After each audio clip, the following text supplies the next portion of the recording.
Bismillahirrahmanirrahim. Assalamualaikum warahmatullahi wabarakatuh. Perkenalkan, nama saya Erniwati. Saya mahasiswi program Pascasarjana Institut Kiamin. Pada kesempatan kali ini, saya ingin menjelaskan secara singkat apa itu APBN. Nah, bicara soal APBN, kita pasti sering mendengar istilah ini. APBN yang merupakan singkatan dari Anggaran Pendapatan dan Belanja Negara. Ini adalah agenda keuangan tahunan untuk pembiayaan dalam memenuhi keperluan penyelenggaraan sistem pemerintahan yang sebelum penetapannya telah disetujui oleh Dewan Perwakilan Rakyat atau DPR. APBN ini memuat rencana pendapatan dan pengeluaran anggaran negara dalam 1 tahun. Langsung saja, saya akan menjelaskan sedikit tentang APBN. Menurut Undang-Undang Nomor 17 Tahun 2003 tentang Keuangan Negara, APBN adalah anggaran keuangan tahunan pemerintah yang telah disetujui oleh DPR. Itu tercantum di dalam pasal 1 ayat 7. Selanjutnya, anggaran ini terdiri dari anggaran belanja, pendapatan, dan pembiayaan. Tercantum di dalam pasal 11 ayat 2. Kemudian, meliputi masa 1 tahun dari tanggal 1 Januari hingga 31 Desember. Ini pada pasal 4. Berikutnya, anggaran tersebut ditetapkan setiap tahun dengan undang-undang. Tercantum di dalam pasal 11 ayat 1, serta berfungsi untuk pengawasan, perencanaan, otorisasi, alokasi, distribusi, dan stabilisasi pada pasal 3 ayat 4. Maksud dari APBN adalah Rencana Keuangan Tahunan Pemerintah Indonesia. APBN tersebut berisi daftar yang sangat sistematis dan sangat terperinci, yang memuat rencana penerimaan dan pengeluaran keuangan negara selama setahun. Nah, siapa yang menyusun APBN di sini? Yang menyusun APBN adalah pemerintah, yaitu Presiden tentunya, yang dibantu oleh para menteri, sedangkan DPR di sini hanya mengesahkan dan menyetujuinya. Yang kedua, tujuan penyusunan APBN. Ini dilakukan untuk membiayai segala kepentingan negara demi mewujudkan perekonomian nasional yang lebih baik.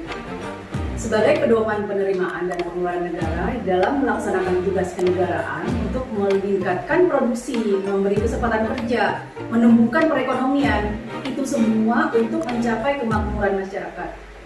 Dari rincian APBN tersebut, pemerintah dapat melihat seberapa besar penerimaan negara yang diterima, serta berapa besar pengeluaran yang harus dibayarkan negara di tahun anggaran yang akan berjalan. Selanjutnya, yang ketiga, saya di sini akan menjelaskan fungsi dari APBN. Nah, APBN di sini memiliki beberapa fungsi sebagai berikut. Pertama, yaitu fungsi otoritas. Nah, fungsi otoritas merujuk kepada anggaran negara adalah tonggak atau pokok pelaksanaan pendapatan dan belanja setiap tahun. Yang kedua, yaitu fungsi perencanaan. Fungsi perencanaan berarti APBN ini berfungsi untuk mengalokasikan sumber daya sesuai dengan apa yang telah direncanakan setiap tahunnya.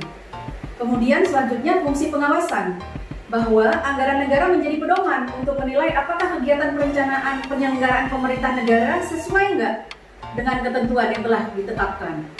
Nah, kemudian yang keempat, fungsi alokasi. Fungsi alokasi di sini memiliki arti bahwa anggaran negara harus terarah untuk memangkas pengangguran dan inefisiensi dalam sumber daya dan menambah daya guna perekonomian. Yang kelima, yaitu fungsi distribusi, merujuk kepada kebijakan dalam anggaran negara harus lebih teliti terhadap rasa pantas dan keadilan. Fungsi distribusi memiliki tujuan untuk membentuk sama rasa, sama rata antar wilayah dan daerah. Nah, yang terakhir di sini yaitu fungsi stabilisasi. Kita tahu stabilisasi berarti ini berfungsi untuk menjaga keseimbangan antara masyarakat melalui intervensi guna mencegah inflasi. Dari manakah sumber APBN? Ada 3 sumber pendapatan negara yang dicatatkan di dalam APBN. Pertama yaitu penerimaan pajak. Yang kedua, penerimaan negara bukan pajak atau PNBP, dan yang ketiga adalah hibah. Yang pertama adalah penerimaan pajak sebagai sumber pendapatan utama dari sebuah negara. Pajak itu terbagi dalam 7 sektor. Pertama itu pajak penghasilan, pajak pertambahan nilai, pajak penjualan atas barang mewah, pajak bumi dan bangunan, pajak ekspor, pajak perdagangan internasional, serta bea dan cukai. Nah, selanjutnya pendapatan negara yang non pajak yang disingkat PNBP adalah semua penerimaan pemerintah pusat yang diterima dalam bentuk penerimaan dari sumber daya alam, bagian pemerintah atas laba BUMN, dan penerimaan negara bukan pajak lainnya, serta pendapatan badan layanan umum, dan lain-lain. Selanjutnya yang ketiga yaitu hibah. Hibah merupakan pemberian yang diberikan kepada pemerintah tetapi bukan bersifat pinjaman. Hibah ini bersifat sukarela dan diberikan tanpa ada kontrak khusus, bisa berupa bantuan atau barang, dan dana bantuan yang didapat biasanya diperuntukkan bagi pembiayaan pembangunan. Selain itu, penerimaan yang berasal dari luar negeri juga masuk dalam pinjaman program atau pinjaman proyek dengan jangka waktu tertentu. Selanjutnya adalah defisit. Kita tahu defisit itu adalah ketidakseimbangan antara pemasukan dan pengeluaran. Contohnya seperti yang kita rasakan saat ini, yaitu pandemi global COVID-19 yang ikut membuat ekonomi negara kita turun. Disinilah peran dan upaya pemerintah dalam menstabilkan ekonomi. Semoga pandemi ini cepat berakhir.